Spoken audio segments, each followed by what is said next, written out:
Welcome to 8 Minutes Chinese. Today, we're unlocking the essential phrases you can use in daily life and master in your next business negotiation. Have you ever noticed someone walk into a truly high-stakes room? Maybe it's like a massive client pitch or a really tense negotiation, and without flexing, they just instantly command respect. Oh, absolutely. It's this incredible magnetic aura. Right, like amidst all these over-caffeinated executives frantic with their PowerPoints, you look at this calm person and you just know, wow, they hold all the cards. Yeah, and more importantly, they are actively choosing not to show those cards. There's like a palpable weight to their silence. Exactly. While everyone else is scrambling to prove how smart they are, this person is just quietly observing. But, I mean, it's incredibly difficult to replicate. You wonder what their secret actually is. Well, today, for our deep dive, we are unpacking exactly what that secret is. Yes, we are diving into a 2,500-year-old manuscript from the ancient Chinese military strategist Sun Tzu. Because it turns out, his battlefield tactics double as an absolute masterclass in modern social and professional survival. We're going to explore the psychology of why quiet confidence wins. And, how you can actually train yourself to use it. So the entire foundation of this strategy revolves around a single phrase from The Art of War. And because we are analyzing classical Chinese text, we need to treat this like a crucial textbook highlight. Right. Every single syllable matters here. Exactly. So I'm going to slow all this way down. I want you to hear the exact contour of the tones. Yeah. Listen carefully to the rising tone on the first word, which indicates capability. Taking a pause here. Ning. Er. Shi. Zi. Bu. Ning. Okay, let me practice that nice and slow. Ning. Er. Shi. Zi. Bu. Ning. Spot on. And now the second half, which focuses on action. Young. Er. Shi. Young. Young. Got it. Young. Er. Shi. Zi. Bu. Young. So the literal translation of that whole phrase is, when capable, appear incapable. When ready to act, appear unable to act. That's it. Hearing that, my brain immediately goes to a high-stakes poker game, right? The most terrifying player isn't the guy trash-talking or aggressively throwing chips around. No, it's the player who hasn't shown a single emotion for 3 straight hours. Exactly. You have absolutely no idea what they're holding. But wait, if I just sit in a meeting looking blank, aren't I just lying by omission or just hiding because I'm terrified they'll realize I don't know the answer? I am so glad you brought that up, because that is the most common modern misinterpretation. Sun Tzu is not talking about hiding because you are scared. He's not. Not at all. He is talking about strategic opacity. It is the ultimate form of controlling the narrative. You aren't lying. You are deliberately managing what other people are allowed to see. Oh, wow. So you're controlling the flow of information. That completely flips the motivation. It really does. But to grasp how to use this today, we need to look at the original context. This comes from the very first chapter of The Art of War, titled Laying Plans.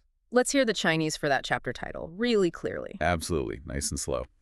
Shnia Pian. Jiagan, Xingan, Pian. So out of all the tactical advice like formations or weapons, why make strategic opacity the foundational thesis of the whole book? Because warfare, long before it becomes physical, is entirely psychological. If an opponent knows exactly what you can do... But if they know the size of your army? Right, or your supply lines. What is their immediate reaction? They build highly specific countermeasures. They prepare specifically for you. But what if they underestimate you? Oh, I see. If they think you're disorganized or weak, they get arrogant. Precisely. I'd spread my defenses thin, I'd leave my guard down because I don't perceive you as a threat. Exactly. You retain the element of surprise, which means you dictate the terms, and the linguistic breakdown of the text reveals how deliberate this is. There's a vital word here.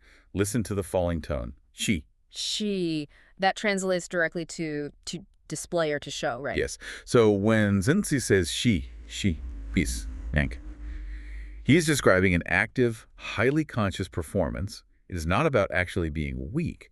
It's the deliberate display of incapability.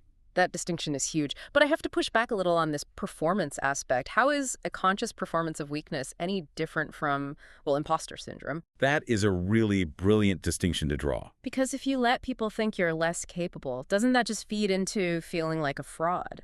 The difference lies entirely in your internal psychology. Imposter syndrome is an internal lack of confidence. You're terrified you aren't good enough, and you're dreading being exposed. Right, you hide because you feel genuinely inadequate. Yes. But strategic opacity is the exact opposite. It is rooted in absolute unshakable confidence. You already know exactly how lethal you are. You just don't feel the desperate need for everyone else to know it yet. Oh, that makes sense. So this brings us perfectly to our first scenario. Let's talk about how this applies to our daily social lives, especially with the whole creator economy and social media. Oh, this is the perfect arena for this concept. Yeah, because we are swimming in this relentless build in public mentality, right? People are constantly posting humble brags on LinkedIn or Instagram. Exactly. Constantly sharing small wins, posting revenue screenshots, documenting every minor milestone as if it's world-changing. But the psychology behind that behavior, it's mostly driven by insecurity, isn't it? It absolutely is. While these individuals think they are projecting massive success, what they're actually projecting is a desperate need for external validation. The audience can subconsciously feel that frantic, anxious energy.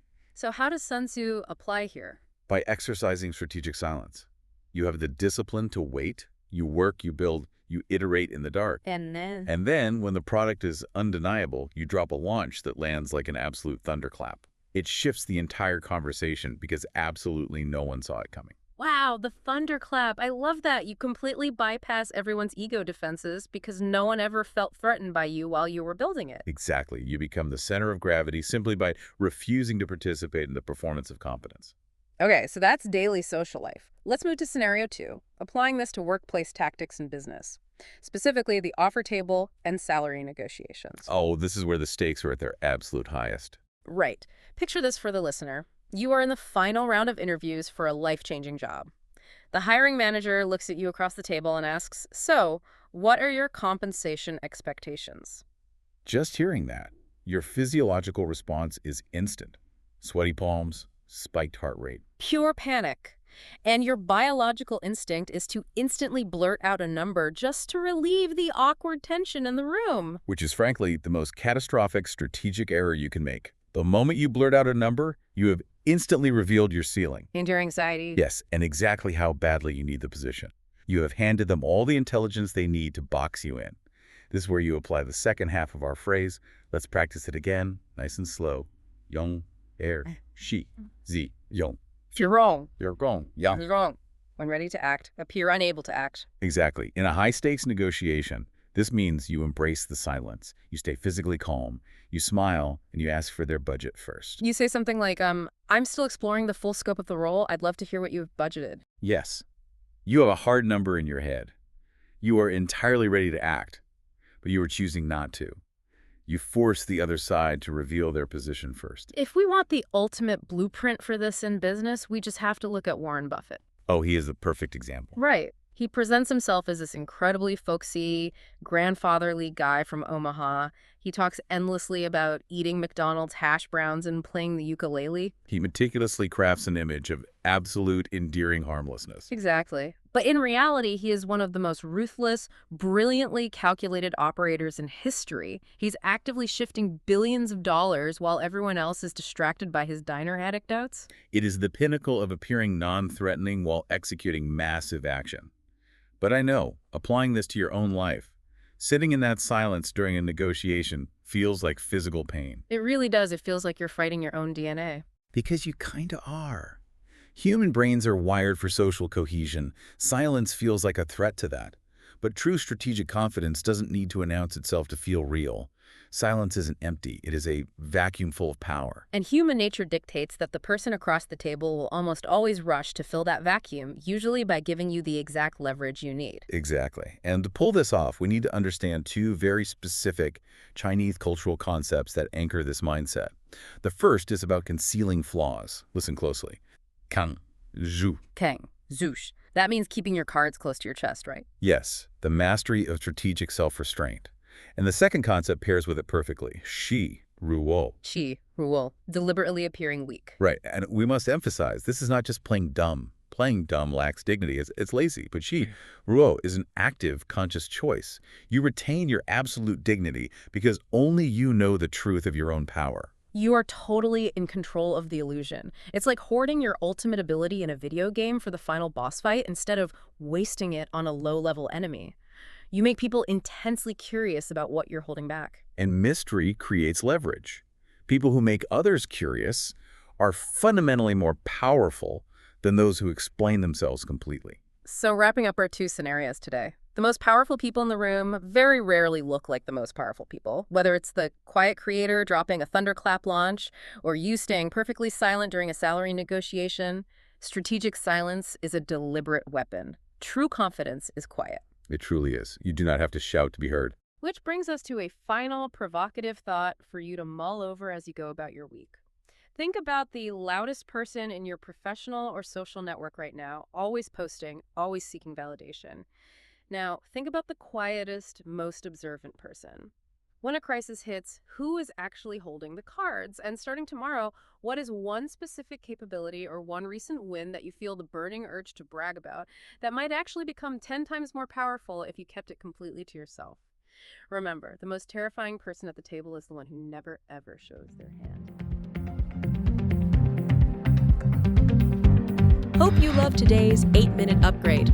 Don't forget to subscribe for more, and I'll see you next time.